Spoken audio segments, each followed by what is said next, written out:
Well, it looks kind of like a Mad Max machine now, but wasn't too bad. 4 bolts for the hinges, 1 bolt for the striker, and it came off. With the glass out of it, the door isn't really that heavy. Got it over on the workbench now.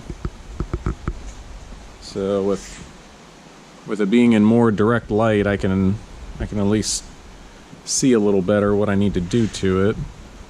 Still have a little crease in it there that runs up the door, and there's got the hard line right there. But I'll grind it all down to bare metal, and then put a thin coat of filler on it and just start going over it with the Durablocks, because I know the outside edge is good, and it's good from about here back, so I can just take the longer Durablock and bridge this area and just go side to side, and it'll bring up any low spots and bring it up to level, and then just kind of feather it in where it gets back into the good metal. So probably the rest of today I'll spend working on this corner. Grind it down, get it down to bare metal, put a little filler in here to level it out, and a little bit in there to get rid of the marks from the Polar. And like I mentioned before, this spot weld is partially torn, so I'll weld that up real quick and grind it down, just so it's back structurally as it was before.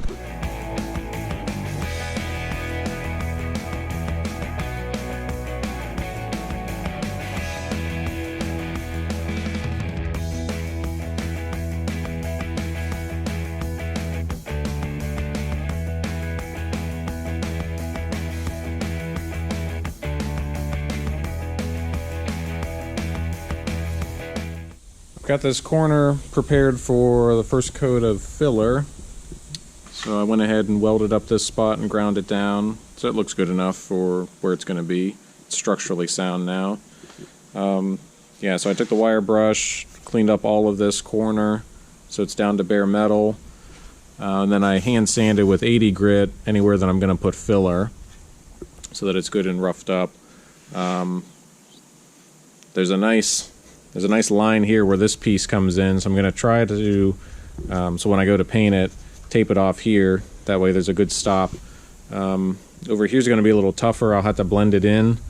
The headlight bracket comes in here, so maybe if I can blend it from there over, or maybe, I don't know, I'll try to blend it in over here somewhere. Hopefully the paint matches pretty well, so it won't be so obvious. I did relocate the hood release cable and the wire harness. Those were laying up against the support here, so I did have to move that out of the way. And then when I go to prime and paint it, I'll just stuff some newspaper down in here and tape it off so that I don't get any overspray in the engine or back that way any farther. I've got the first coat of filler on the corner here, and it looks pretty ugly, but I'll hit it with probably 150 after it cures, and I'll see how it looks. I might have to put a second coat on it, or maybe I can go right to the spot filler putty. It's a thinner filler for pinholes and things like that. But yeah, I'll hit it with 150, see how it looks. If it looks good, then I'll probably hit it with 320 or 400, and then I can start with primer. If I have to put a second coat on, I'll leave it at 150 and do a second coat, then sand that with 150, and if it looks good, then sand it again with 320 or 400, and then continue with primer. But to be as efficient as possible, while that cures over the next half hour, I'm going to go ahead and start on the door.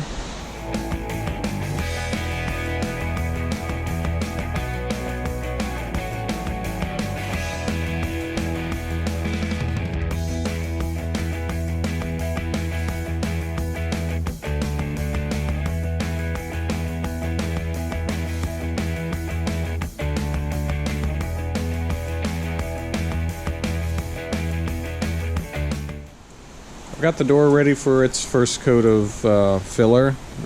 So I used the polymer abrasive wheel first, just to knock down 95% of the paint and clear, and then hit it with the wire brush, and then hand sanded everything with 80.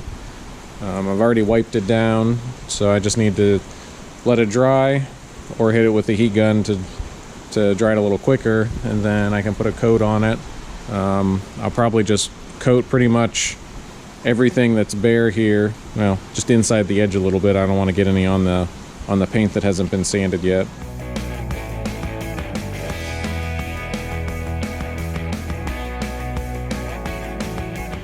Got the first coat partially on the door.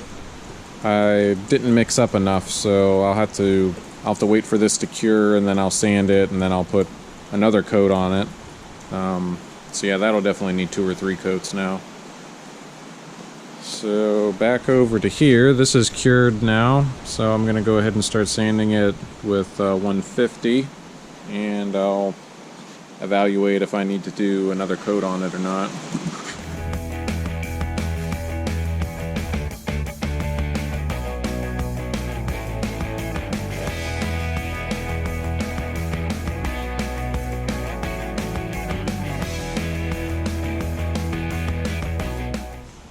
Well, I've got the first coat sanded, and I ended up switching up to the 80 grit sandpaper because I was a little heavy with the filler in here, and I had to take off quite a bit of it, and this stuff's pretty tough and it wears out the sandpaper fast.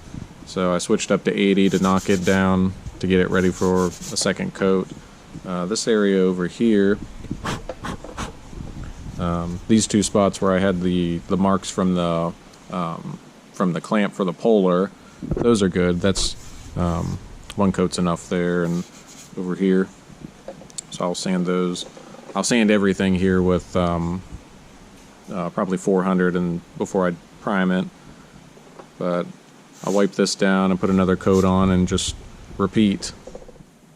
Got coat number 2 on the top of the radiator support. So let that dry, and while it's drying, I'm going to go and sand the first coat that's on the door. So I've got a set of Durablocks here. I'll use, I think this is the 11-inch one. So these are just rigid sanding blocks. So I've taken a piece of 80 grit and cut it in half lengthwise. And then you just wrap it around it like that. And especially for larger areas like this, where I need to bridge the edge of the door, which I know is good, back to here, where I know is good, use the longer block.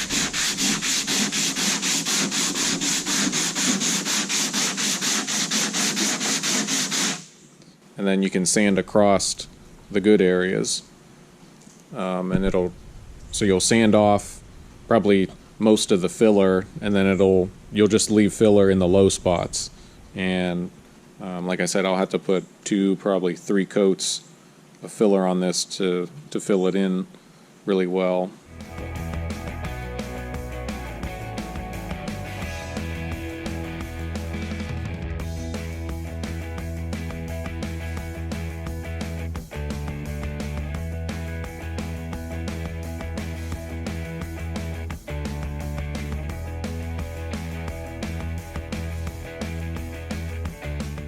Got coat number 2 on the door, so I'll leave that sit overnight, and tomorrow I'll start sanding on that.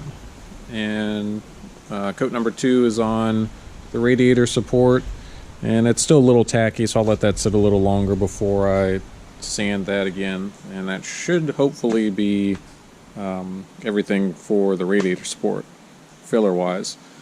And I think we'll pick up the video series after I've got everything ready for primer. So there's no sense in showing the same thing over and over again. I've got the corner of the radiator support ready for primer. So I've sanded it down with 150. Everything over here has been sanded with 150. Took some newspaper and masked off what I need to, and set up the fan so that it'll blow any overspray that way instead of getting all over the inside of the car and the engine bay. So we'll throw a couple coats on it and let it dry overnight, and tomorrow and I'll come out and sand it. Well, the quick update for right now is I've sanded this corner down and sprayed it again with primer, so it's ready for paint. I ordered some color match paint in an aerosol can to do this corner, so that should be here next week. I'll wait until I'm ready, and then I'll scuff it down with 400 again and then paint it. So I've got the door ready for primer. I did three rounds of filler. So fill, then sand with 80, fill, then sand with 80, and now it's pretty level. You can see where this dent was. You can see the outline of it. So there's a little bit of filler in here, and that crease has been filled. Then there was a little indent down here, so that's been filled. But it's still pretty thin. I don't want to have a 1/4 inch of filler in it, and I don't. So I shouldn't have any issues with cracking or anything like that. So now I'm going to go ahead and prime the door from about here forward. I'll do primer in the front part of the door, and then block sand it with 150, then probably another coat, then a final prime, and I'll wet sand that.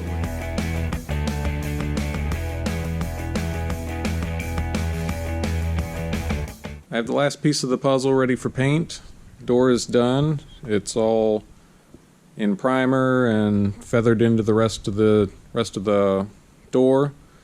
Everything that'll be painted, which should be maybe about there forward. That's all sanded with 400, and everything's going to be blended. So from about here back, that'll be clear coat only. That's 800. So hopefully you won't see any sand scratches. And it should, as long as we can get the paint to match pretty well, it should look pretty decent. I've already got it taped off. Got the backside taped off with paper, so no overspray will get inside the door. And hopefully get all this stuff over to the paint shop in the next few days, so we can get the car back together.